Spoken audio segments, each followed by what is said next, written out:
Boa tarde, mais uma vez. Pegando esse gancho da questão da beira-mar de Barreiros, eu que sou manezinho ali de Barreiros Central, Barreiros Sede, e que a gente, a vida toda, escutou que nós teríamos uma beira-mar, e agora, de fato, é um sonho que começa a tomar cada vez mais, se tornar cada vez mais realidade. E esse é um mérito do governo municipal, e eu acho que isso é algo que ninguém aqui duvida, porque já se falou em tanta gente passou, falou que ia fazer a beira-mar e não fizeram, agora saiu, com o aval dessa Câmara, que aprovou o financiamento da beira-mar. E eu quero fazer um parênteses antes de continuar nesse assunto. Uma coisa que eu já chamei a atenção e o Poder Executivo ainda não fez, é uma reunião na comunidade de Barreiros, na Igreja São Judas Tadeu, para falar para aquela população como é que vai funcionar a beira-mar em relação aos espaços de lazer. Porque a beira-mar é importante, é um mérito, mas a gente não precisa só de pista de carro. A gente precisa de espaço de lazer. E os espaços de lazer não estão muito claros quando a gente fala de que a comunidade tem que saber. Fizeram uma reunião só, sem muitas opiniões, lá na Sagrados Corações, mas não fizeram no coração onde vai acontecer a beira-mar. Isso tem que fazer. Agora que já demos mais alguns passos, ainda dá tempo de fazer. Porque o projeto ele ainda consegue algumas modificações para beneficiar a população que está ali. Porque, volto a frisar, a população que mora ali, o mais importante de tudo é tu ter um espaço para que tu possa caminhar, para que tu possa levar os teus filhos, para que tu possa praticar um esporte, além de tudo aquilo que vai trazer em relação ao desenvolvimento econômico. E isso a gente tem que falar também. Agora, voltando ao mérito, ninguém tira o mérito, porque é algo que se trabalhou, se falou tanto, e agora, nessa gestão, conseguiram fazer de fato, e vai ser, pelo que tudo indica, vai ser concretizado um sonho de muitas pessoas, que vai beneficiar muita gente. O comércio local, o comércio de Biguaçu, de Florianópolis, de Areias, da Serraria, principalmente da Leoberto Leal, que infelizmente é um trânsito parado. Agora, tentar vincular essa questão do financiamento de 250 milhões, que falava que é investimento em educação, mas ninguém sabe para onde é que vai. Saúde, mas ninguém sabe para onde é que vai. Praça, mas ninguém sabe para onde é que vai. Estrada, mas ninguém sabe para onde é que vai. E que também está escrito beira-mar.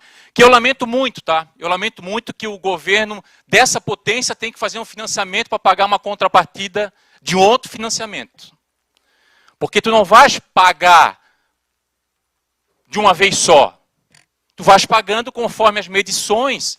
E daí eu penso, pô, será que São José, a Quinta Economia, não teria condições de não ter que fazer um financiamento para pagar uma contrapartida e ir soltando aos poucos? Pelo que eu estou vendo, pelo discurso do governo, tenha que fazer um financiamento para pagar a contrapartida? Não tem. Então, eu lamento por isso.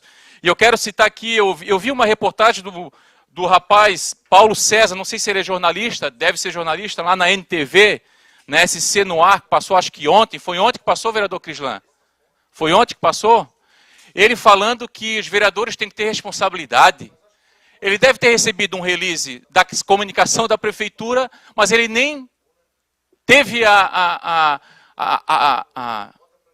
coragem de ligar, talvez aqui na Câmara, e perguntar, tá, como é que foi a votação do empréstimo para o financiamento da beira-mar? Porque foi quase unanimidade, quase unanimidade. Mas daí ele joga, então ele tem que fazer essa correção, porque ele está falando de um outro financiamento que não tem nada a ver com a beira-mar de Barreiros. Porque se o governo quisesse fazer um financiamento para pagar só a contrapartida da beira-mar de Barreiros, teria sido aprovado aqui. Não eram 250 milhões. Quanto que é a contrapartida exatamente? É 10 milhões? É 15 milhões? Mas não foi, o financiamento não foi para pagar especificamente a contrapartida da beira-mar. Muito ao contrário, a maior parte é para outras coisas. E daí que são outras discussões, tem gente que é favorável, tem gente que é contrário, cada uma no seu direito e na sua prerrogativa. Eu acho que isso é importante frisar. Então a AND tem que fazer uma nova nota para dizer o seguinte, não, o financiamento do empréstimo para fazer a beira-mar foi aprovado na Câmara de Vereadores de São José. E foi muito comemorado na Câmara de Vereadores de São José. O Paulo César não pode simplesmente receber uma ligação da prefeitura, diz lá que a Câmara não aprovou, alguns não aprovaram, porque é mentira. Estás mentindo, Paulo, não é isso. O teu papel não é esse, o teu papel é passar as informações com transparência. E é isso, a Beira-Mar vai ser importantíssima para a nossa cidade. E também é importante frisar o seguinte, Florianópolis tem que fazer a sua parte, tem que copiar São José, prefeito Topázio. Porque não adianta São José fazer a sua parte e daqui a pouco ali na fronteira com o Jardim Atlântico tem que voltar de novo. Tem que fazer a sua parte. Já tem um trecho construído, constrói o outro trecho. Porque senão, não vai adiantar muita coisa. Então, Floripa também tem que fazer a sua parte. Só para ratificar, o financiamento foi aprovado nessa casa por 18 votos favoráveis para o financiamento em 2023. O outro financiamento de 250 milhões, que tem um monte de coisa que a gente não sabe o que tem de fato ali dentro, ele foi aprovado também, mas não por maioria absoluta. Por fim, vereadores, a gente teve essa reunião agora com a Secretaria de Assistência Social e eu quero trazer para vocês algumas informações para a gente ver a importância do chamamento público dos profissionais para a Secretaria de Assistência Social. O governo agora anunciou 26 chamamentos, o que é muito importante, 13 assistentes sociais e 13 psicólogas. Mas olhem só, quantos casos em demanda reprimida no PAEF nós temos? Nos 2 CREAs, nós temos 124 famílias aguardando no CREAS Sede e 376 famílias no CREAS Barreiros, quase 500 pessoas. Por isso a gente precisa mais profissional na Secretaria de Assistência Social. Quando eu falo que o governo está chamando 26, positivo. Mas nós temos ainda mais vagas criadas e a gente tem que chamar mais. Porque a gente sabe que é um trabalho bastante difícil. Quando a gente fala para a população do trabalho da Secretaria de Assistência Social, não são só as pessoas em situação de rua. É toda a comunidade josefense. No CRAS lá do Zanelato, no CRAS da Forquilinha, em toda a estrutura da Secretaria de Assistência Social, em todos os cantos da nossa cidade que são vulneráveis, as nossas periferias. Por isso a gente tem que ter bastante corpo profissional para que a gente consiga atender a população. Enfim, tem muitos números aqui, eu já tinha comentado com vocês. Quantos adolescentes são acompanhados pelo PSE? Atualmente, na medida socioeducativa, contamos com acompanhamento de 30 adolescentes. Quantos adolescentes em demanda reprimida nesse mesmo serviço? 38 adolescentes. Por isso, precisamos de mais pessoas. Quantos são acompanhados no centro POP? 64 pessoas. Quantos indivíduos ou famílias são atendidas no centro POP? 341 pessoas diferentes mensalmente.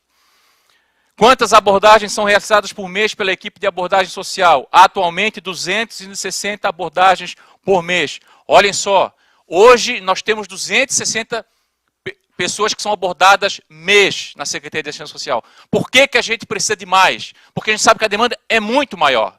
Para que a gente tenha 400 abordagens, 350 abordagens. E essas são informações que a Secretaria de Assistência Social passou para nós.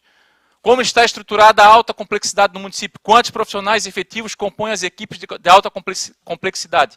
Atualmente, a diretoria de alta complexidade consta com o seguinte número: 2 psicólogos, 2 assistentes sociais e 1 monitor, 1 assistente administrativo e 1 motorista. Por isso, o chamamento é fundamental.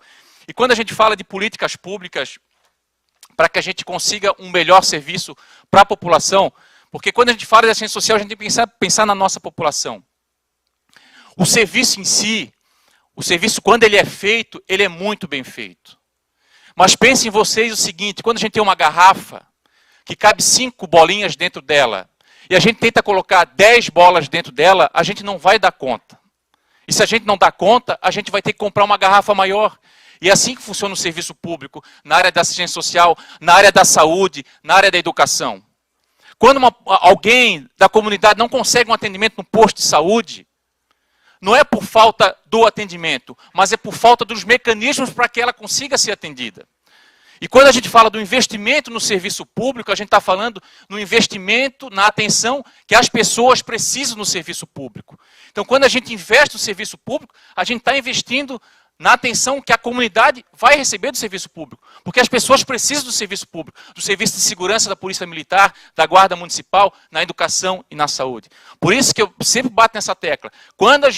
Quanto mais a gente estrutura o serviço público, valorizando aquele que está atendendo a população, melhor vai andar o nosso município em todos os sentidos. No desenvolvimento social e no desenvolvimento econômico também. Obrigado, presidente.